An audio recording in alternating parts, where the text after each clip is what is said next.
বাংলাদেশ ব্যাংকে রাখা সব লকার ও সেফ ডিপোজিট জব্দ করতে চিঠি দিয়েছে দুর্নীতি দমন কমিশন।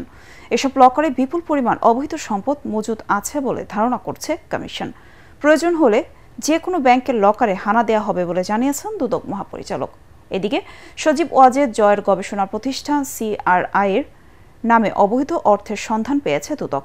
মাহবুব কবির চপলের আরেকটি রিপোর্ট। সাবেক ডেপুটি গভর্নর SK সুরের গোপন লকার অনুসন্ধানে গত ২৬ জানুয়ারি বাংলাদেশ ব্যাংকে যান দুদকের কর্মকর্তারা। ওই লকারে ৫ কোটি টাকার সম্পদ পান তারা।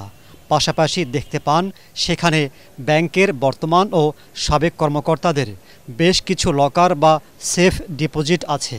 সেগুলোতেও অবৈধ অর্থ থাকতে পারে বলে ধারণা করছেন অনুসন্ধান কর্মকর্তারা। অর্থ উপদেষ্টার সাথে কথা বলে লকারগুলো ফ্রিজ করতে বাংলাদেশ ব্যাংকে চিঠি দিয়েছে দুদক, যেগুলোতে পরে তল্লাশি চালাবে কমিশন। বাংলাদেশ ব্যাংকের আমরা মনে করছি যে এইগুলোতে গাতোয়ায় বহির্ভূত সম্পদ, বিশেষ করে বৈদেশিক মুদ্রা এবং স্বর্ণালঙ্কার সহ অন্যান্য গুরুত্বপূর্ণ দালিলিক প্রমাণাদি FDR গাতোয়ায় বহির্ভূত বলেই আমাদের অনুসন্ধান দলের নিকট প্রতীয়মান হয়েছে।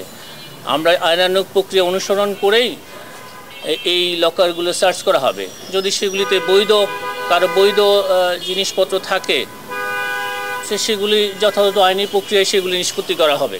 তিনি জানান, শুধু বাংলাদেশ ব্যাংকে নয়, প্রয়োজনে যে কোনো ব্যাংকের লকার খুঁজে দেখবে দুদক। দুর্নীতি দমন কমিশনের তফসিলভুক্ত অপরাধের সাথে যে অনুসন্ধানগুলো চলমান আছে সেখানে যখন প্রয়োজন হবে সে অনুসন্ধান দল তারা ঠিক করবেন কোথায়। সেটা যে কোনো জায়গায় হতে পারে, সেটা যে কোনো ব্যাংকে হতে পারে। এদিকে শেখ হাসিনার পরিবারের রাজনৈতিক গবেষণা প্রতিষ্ঠান CRI কার্যালয়ে অভিযান চালায় দুদক। প্রতিষ্ঠানটি রাষ্ট্রের টাকা ব্যবহার করে রাজনৈতিক চক্রান্ত চালিয়েছে বলে তথ্য পায় কমিশন। ৩৫ কোটি টাকার FDR এর নথিও পান দুদক কর্মকর্তারা। এখানে কোনো অফিসের সন্ধান পাইনি, এখন পর্যন্ত পাওয়া যায়নি। তো আমরা চেষ্টা চলমান আছে। আর এখানে অফিসে পাওয়া যায় না, অন্যান্যভাবে আমরা যদি রেকর্ডপত্র সংগ্রহ করতে পারি সেই আলোকে আমরা রিপোর্ট দাখিল করতে পারবো কমিশন। অভিযান পরিচালনাকালে প্রাপ্ত তথ্য অনুযায়ী দেখা যায় CRI নামক প্রতিষ্ঠানের চেয়ারম্যান হিসাবে জনাব সজীব আহমেদ ওয়াজেদ জয়, ভাইস চেয়ারম্যান হিসাবে সাইমা ওয়াজেদ পুতুল, ট্রাস্টি হিসাবে রাদওয়ান মুজিব সিদ্দিক এবং জনাব নসরুল হামিদের নাম উল্লেখ রয়েছে। অভিযানকালে CRI নামক প্রতিষ্ঠানের যে সকল ব্যাংক হিসাব চালু ছিল ওই সকল ব্যাংক হতে তথ্য সংগ্রহ করা হয়।